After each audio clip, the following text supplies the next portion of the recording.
पिछले दिनों शायद एक खबर आपने नोटिस ना की हो। Q3 GDP results.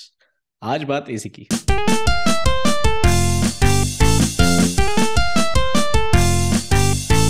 तो रिसेंटली जीडीपी रिजल्ट आया। अगर आपका इकोनॉमी, जीडीपी, बजट इस सब में इंटरेस्ट नहीं है तो इसमें पूरी तरह आपकी गलती नहीं है, क्योंकि कभी कभी मुझे लगता है कि जैसे जानबूझ के किसी ने अजीब व गरीब टर्म्स यूज करके ये सब टॉपिक्स, जितने भी जीडीपी से रिलेटेड, इकोनॉमी से रिलेटेड टॉपिक्स होते हैं, इनको बहुत मुश्किल बना रखा हो। फॉर एग्जाम्पल, अब ये जो जीडीपी रिजल्ट है, अगर आप हेडलाइंस देखेंगे तो आपको पता चलेगा कि ये Q3 के जीडीपी रिजल्ट है। तो आप सोचेंगे कि यार, हम मार्च 2023 में हैं, बात हो रही है Q3 जीडीपी रिजल्ट की, यानी शायद 6 महीने पुरानी बात हो रही हो। लेकिन ये फाइनेंशियल ईयर का Q3 है और फाइनेंशियल ईयर मार्च में खत्म होता है। यानी अभी मार्च में अभी चल रहा है Q4, और ये जीडीपी है Q3 का, यानी अक्टूबर, नवंबर, दिसंबर 2022 का। तो लगभग 2 महीने बाद एक क्वार्टर का रिजल्ट यूजुअली पब्लिश होता है।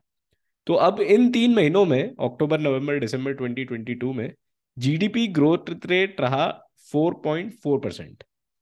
ये नंबर क्या है? अच्छा है, खराब है? कितना अच्छा या कितना खराब है, ये सब डिटेल्स देंगे अभिषेक। जैसे शोएब इंट्रोडक्शन में कहा कि आज हम बात करने वाले Q3 के जीडीपी के नंबर आए हैं, उसके बारे में बात करने वाले हैं।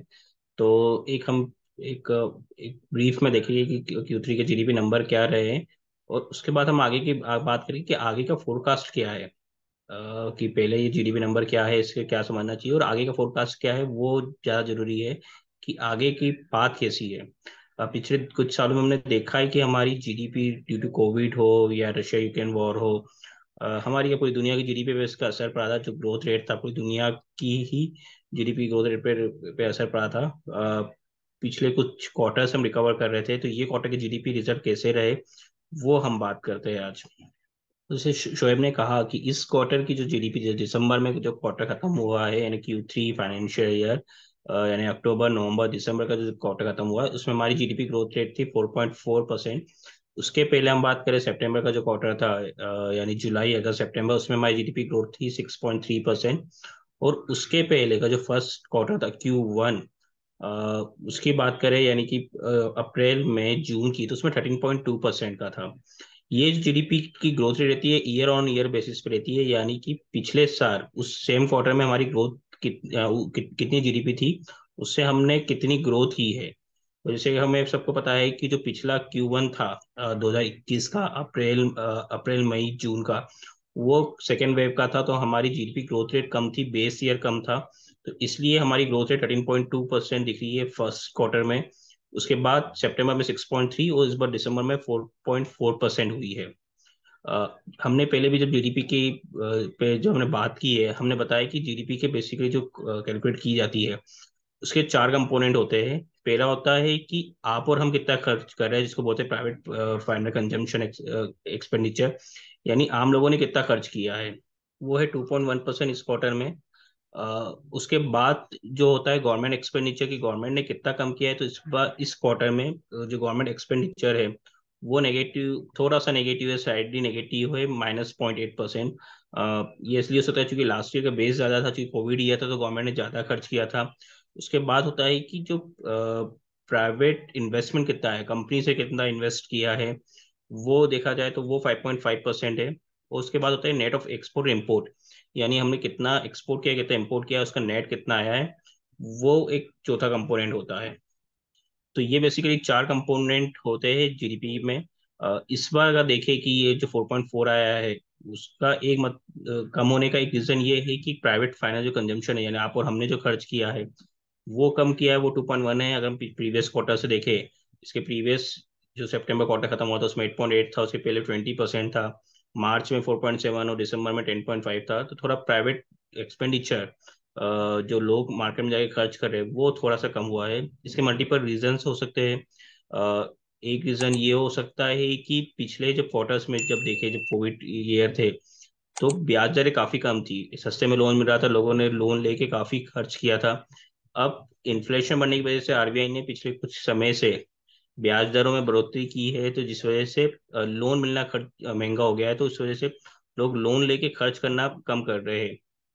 ये एक फैक्टर हो सकता है। दूसरा फैक्टर ये हो सकता है कि जिस तरह की एक अनसर्टेनिटी है, ग्लोबल अनसर्टेनिटी है, रशिया यूक्रेन वॉर चल रहा है, कई जगह बोला जा रहा है कि अमेरिका में से रिसेशन आया है, तो उस वजह से लोग अभी पैसा अपना कम खर्च करना चाहते हैं, लोग संभल के खर्च करना चाहते हैं। और मल्टीपल रीजन हो सकते हैं, जो मुझे लगता है ये दो मेन रीजन थे जिस वजह से फाइनल जो प्राइवेट जो एक्सपेंडिचर है वो कम हुआ है। यहाँ पे अभिषेक मैं एक चीज़ शेयर करना चाहता हूँ, अपनी स्क्रीन शेयर करके आपको बताता हूँ। एक वेबसाइट है जो ट्रैक करती है इन्फ्लेशन का अलग अलग कंट्रीज के, और यहाँ पे इंडिया का भी इन्फ्लेशन रेट ये लोग ट्रैक करते हैं। और यहाँ पे आपको एक्चुअली पिछले 4-5 साल का डेटा मिल जाएगा। तो इन्फ्लेशन जो जनवरी में एंड हुआ 2023 में, वो 6.5% था। और अभिषेक आप मुझे करेक्ट कर सकते हैं, but I think 4% is the target जो आरबीआई मान के चलता है इन्फ्लेशन को रखने के लिए, एक सस्टेनेबल ग्रोथ के लिए। तो हाँ, आरबीआई का टारगेट है कि डिस्ट्रैक्शन होना चाहिए, एक आइडियल कंडीशन में वो 4% से नीचे होना चाहिए। 4% से नीचे होना चाहिए, और जो जनवरी में 6.5% था। और जैसा कि आप देख सकते हैं पिछले साल के भी एंड के महीनों में इन्फ्लेशन हमेशा, मतलब 4% तो शायद लास्ट टाइम 2021 में दिख रहा है। उसके बाद से ये इन्फ्लेशन बढ़ ही रहा है। तो इन्फ्लेशन हायर साइड पे है, जो कि अभिषेक ने बताया एक रीजन हो सकता है पर्सनल कंजम्पशन पे लोगों का कम खर्च करने का। अभिषेक आप कंटिन्यू करें। उसके बाद बात करें कि एक इस जो नंबर आए उसमें एक एस्टिमेट भी शेयर किया गया है कि जब भी कोई नंबर आते हैं तो सरकार ये भी एस्टिमेट शेयर करती है कि पूरे फाइनेंशियल ईयर में हमारी ग्रोथ रेट कितनी हो सकती है। तो वो एस्टिमेट आया है 7.7% पे। अ, उसका ये चार्ट है कि पूरा कि हमारी ये जो फाइनेंशियल ईयर जो मार्च में खत्म होगा उसमें जो हमारी जो ग्रोथ रेट होगी वो 7.7% होगी। उसके पहले 21-22 में हमारी जो ग्रोथ थी वो 11.1% थी। उसके बाद अगर हम जीवीए के टर्म में बात करें, जैसे हमने पहले भी बात किया कि जीडीपी होता है, जीवीए होता है। जीडीपी जो होती है वो होती है एक्सपेंडिचर साइड पे, जो आप खर्च कर रहे हैं उसके बेसिस पे कैलकुलेट की जाती है। जीवीए होता है आपकी इनकम साइड पे, आपकी कितनी इनकम हुई है। इसमें अलग अलग 8 सेक्टर्स की इनकम कैलकुलेट की जाती है कि लोगों की इनकम कितनी बढ़ी है। इससे और डिटेल में पता पड़ता है कि जीडीपी कम आने का एक और रीजन क्या है, क्यों कम आ रही है।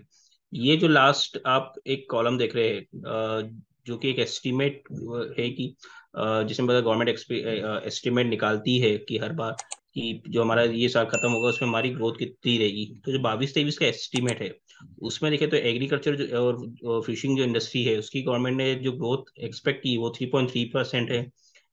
माइनिंग है 3.4% है। एग्रीकल्चर में एक और पॉइंट ऐड करना चाहता हूँ कि एग्रीकल्चर में कंस्टेंट एक कांस्टेंट ग्रोथ हमें हमेशा देखने को मिली है।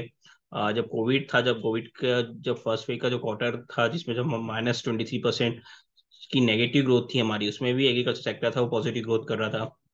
माइनिंग की 3.4% ग्रोथ है।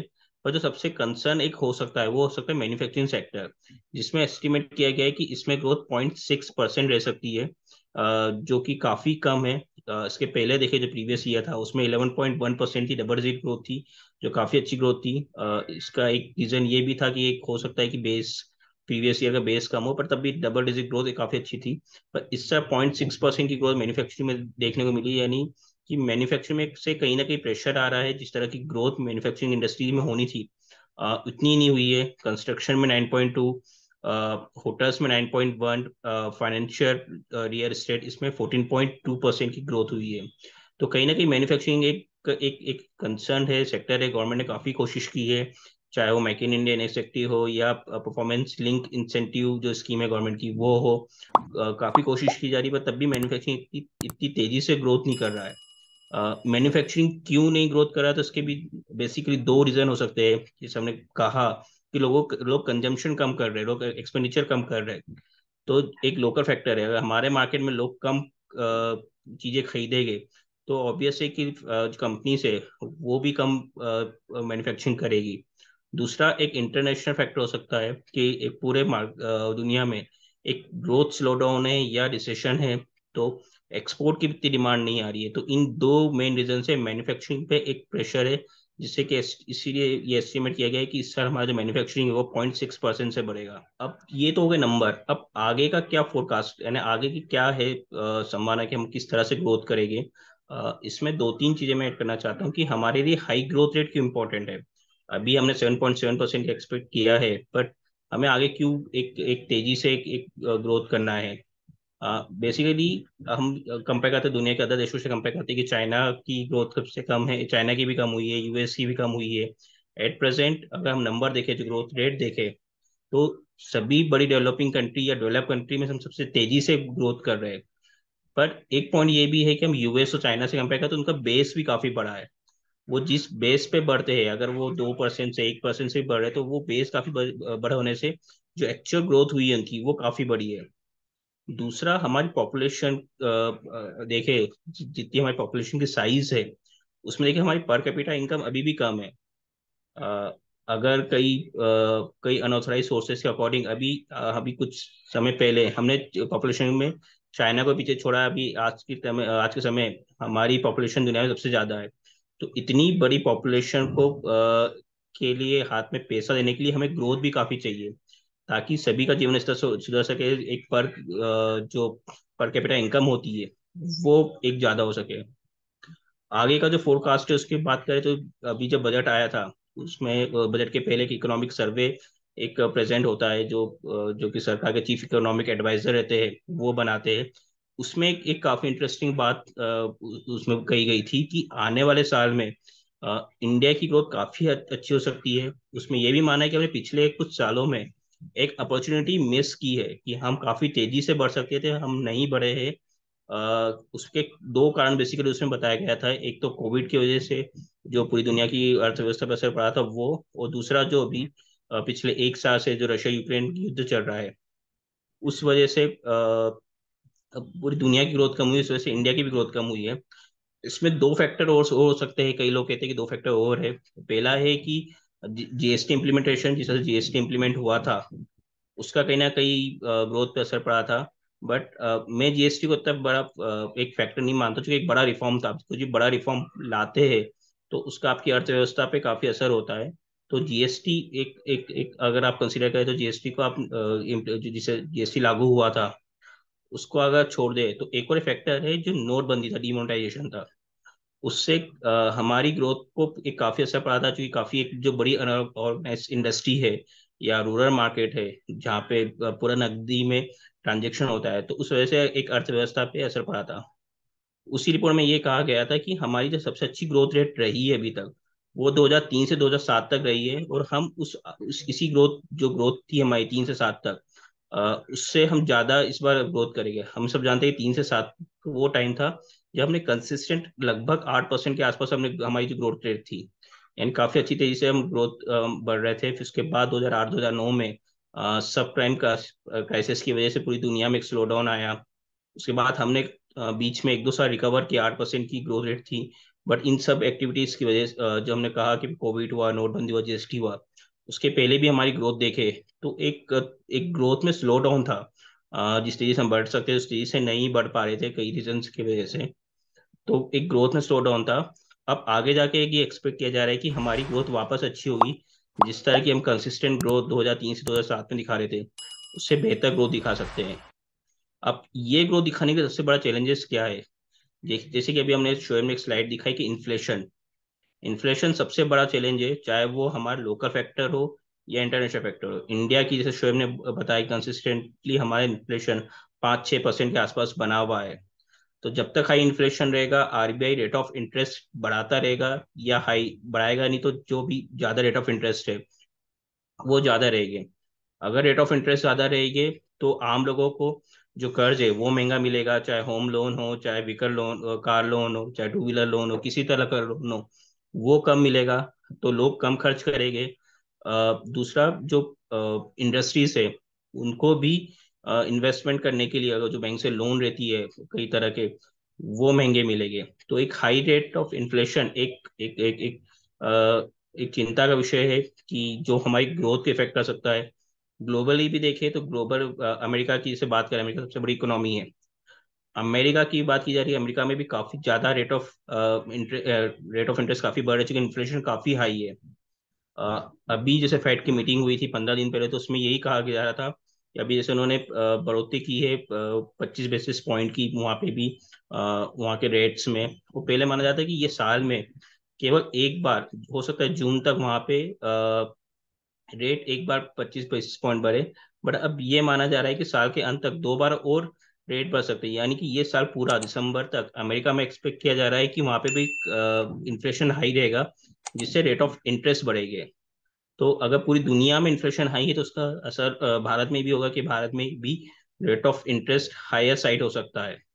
तो ये सबसे बड़ा चैलेंज है ग्रोथ के लिए। अगर हमें कंसिस्टेंट 8% की ग्रोथ रखना है तो इन्फ्लेशन का कंट्रोल होना एक एक काफी जरूरी है, जिससे कि रेट ऑफ इंटरेस्ट कम हो, जिससे इंडस्ट्रीज को लोन सस्ते दरों पे मिले, लोगों को खर्च करने के लिए पैसे, मार्केट में नकदी ज्यादा हो, जो कि लोग खर्च कर सके, और जिससे हमारी एक जो जीडीपी का सबसे बड़ा कंपोनेंट है, प्राइवेट कंजम्पशन एक्सपेंडिचर, उसमें काफी एक ग्रोथ देखने को मिले।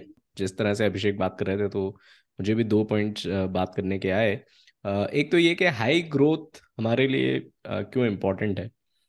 एक तो जो अभिषेक ने जैसे बताया कि जिन कंट्रीज से हम कंपेयर करते हैं, चाइना, यूएस, इनका बेस बहुत बड़ा है। तो अगर इस बड़े बेस पे उनका थोड़ा भी जीडीपी बढ़ता है तो उनका ओवरऑल साइज एक बहुत ज़्यादा जीडीपी इंक्रीज होता है एज कम्पेयर टू अस, क्योंकि हमारा बेस छोटा है।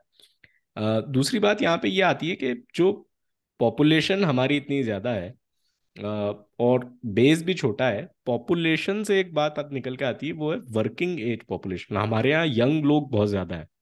तो यंग लोग ज़्यादा होने की वजह से वो प्रोडक्टिव भी ज़्यादा हो सकते हैं। अगर वो जॉब करेंगे, अगर वो कुछ आउटपुट देंगे, तो वो ऑब्वियसली जीडीपी में रिफ्लेक्ट होगा। तो प्रोडक्टिविटी हमारे यहाँ जितनी हमारी वर्किंग एज पॉपुलेशन है उसके कंपैरिजन में कम है, क्योंकि हमारे यहाँ वर्किंग एज पॉपुलेशन चाइना से ज़्यादा है, यूएस से तो ऑब्वियसली ज़्यादा है ही। दूसरा, एक और बात जो अल्टीमेटली निकल के हमारे ही प्लस पॉइंट में आती है वर्किंग एज पॉपुलेशन की वजह से, वो ये होता है कि working age population tax paying population भी होती है। वो लोग ज़्यादा कमाएंगे तो जीडीपी में तो मदद होगी, साथ ही साथ वो एक टैक्स पेइंग जनता होती है, तो टैक्स रेवेन्यू भी गवर्नमेंट का इंक्रीज होता है। इसमें ही मैं एक पॉइंट ऐड करना चाहता हूँ। शोएब ने कहा कि जो वर्किंग एज पॉपुलेशन है, अभी जो हमारी कंडीशन है वो हम डेमोग्राफिक डिविडेंड की कंडीशन में है। कि डेमोग्राफिक डिविडेंड क्या होता है, कि अगर आप किसी भी देश की जो पॉपुलेशन को दो हिस्सों, तीन हिस्सों में बांट सकते हो। एक पॉपुलेशन होती है 18 से नीचे, एक होती है 18 से 60 साल जो वर्किंग पॉपुलेशन होती है, और एक होती है 60 साल के ऊपर। आज की तारीख में, और ये कंडीशन 2035 तक रहेगी, कि 18 से 60 साल की पॉपुलेशन हाईएस्ट रहेगी। यानी आप टोटल पॉपुलेशन देखें तो इनका परसेंटेज 18 से नीचे और 60 से ऊपर वाले लोगों से ज्यादा रहेगा। यानी हमारे पास ज्यादा हाथ है काम करने के लिए, हमारे पास एक अपॉर्चुनिटी है अगले 2035 तक, कि हम इसको यूटिलाइज कर सके। अगर किसी भी इकोनॉमी में ये होता है कि 18 से नीचे की पॉपुलेशन ज्यादा है और 60 से ऊपर की पॉपुलेशन ज्यादा है, तो आपको उस हिसाब से पॉलिसी चेंज करना पड़ता है। गवर्नमेंट को एक एक वेलफेयर स्कीम लाना पड़ती है। जो बूढ़े लोग हैं उनके लिए, चूंकि कमा नहीं सकते, तो आपको एक पेंशन स्कीम हुई, ये हुई, तो गवर्नमेंट को अपना खर्चा बढ़ाना पड़ता है। पर अभी हम डेमोग्राफिक डिविडेंड की कंडीशन में 2035 तक, अगर हम जिसको जितना बुना सके, हम जितनी तेजी से ग्रोथ कर सके, तो जब ये कंडीशन नहीं रहेगी, जब हमारी 60 से ऊपर की पॉपुलेशन बढ़ेगी, तो उस समय हमें फायदा रहेगा। एकदम सही। और यहीं पे जापान की बात मुझे याद आई। रिसेंटली मैं पढ़ रहा था कि जापान में क्योंकि पॉपुलेशन कम हो रही है, उनके यहाँ बुजुर्ग पॉपुलेशन ज़्यादा है। वो लोग, गवर्नमेंट नए नए तरीके उसके लिए लेके आ रही है कि कैसे वो चाइल्ड सपोर्ट देंगे अगर बच्चे ज़्यादा पैदा होते हैं, तो एटसेट्रा एटसेट्रा। खैर वो अलग टॉपिक है। दूसरी जो मैं बात एक करना चाहता था, और इसी के साथ वीडियो क्लोज करेंगे, वो ये कि यूजुअली हमें लगता है कि जीडीपी, इन्फ्लेशन, ग्रोथ रेट, ये सब मतलब एक नेशनल लेवल के इश्यूज हैं, मेरा पर्सनली इनसे क्या लेना देना है। लेकिन आपका इससे बहुत कुछ लेना देना है अगर आप इसे पढ़ते हैं, इससे आप इसकी आप जानकारी रखते हैं तो। फॉर एग्जाम्पल, अभिषेक ने आज के एपिसोड में मैन्युफैक्चरिंग के बारे में बात की कि कैसे मैन्युफैक्चरिंग का ग्राफ एक्चुअली डाउन जा रहा है। अगर आप स्टूडेंट हैं, आप स्कूल में हो सकते हैं, आप कॉलेज में हो सकते हैं, आप किसी ऐसी फील्ड की स्टडी करना चाहते हैं जो eventually it will lead to a job in manufacturing, आप किसी तरीके की इंजीनियरिंग करना चाहते हैं जो कि एक मैन्युफैक्चरिंग सेक्टर में आपका जॉब लगेगा आगे जाके, तो ये आपके लिए एक खतरे की घंटी है एक्चुअली, क्योंकि मैन्युफैक्चरिंग सेक्टर ही डाउन जा रहा है। या आप ऑलरेडी ग्रेजुएट हैं किसी ऐसी फील्ड में, आप एमबीए हैं ऑपरेशंस में, और मोस्ट लाइकली आपका जॉब किसी मैन्युफैक्चरिंग सेक्टर में लगेगा, तो हो सकता है आप चाहें कि अपना जॉब सर्च इस तरह से स्विच करें कि आप मैन्युफैक्चरिंग फील्ड में ना जाएं, या आप ऑलरेडी मैन्युफैक्चरिंग फील्ड में नौकरी ऑलरेडी करते हैं, या आप हो सकता है कोई बिजनेस सेटअप करना चाहते हैं मैन्युफैक्चरिंग इंडस्ट्री में, या आप इन सबको छोड़ दीजिए, आप सिर्फ अपना पैसा इन्वेस्ट करते हैं शेयर मार्केट में, क्या आप मैन्युफैक्चरिंग सेक्टर की कंपनीज में इन्वेस्ट कर रहे हैं? Because this is a red flag for you. तो यही बात एक होती है कि जब आप इस तरीके की न्यूज़ पढ़ते हैं, इस तरीके की जानकारी रखते हैं, तो ये इंडिविजुअल लेवल पर भी आपके फायदे की बात होती है। तो इस बार के कॉन कॉल में इतना ही, अगली बार फिर मिलेंगे, तब तक के लिए टेक केयर।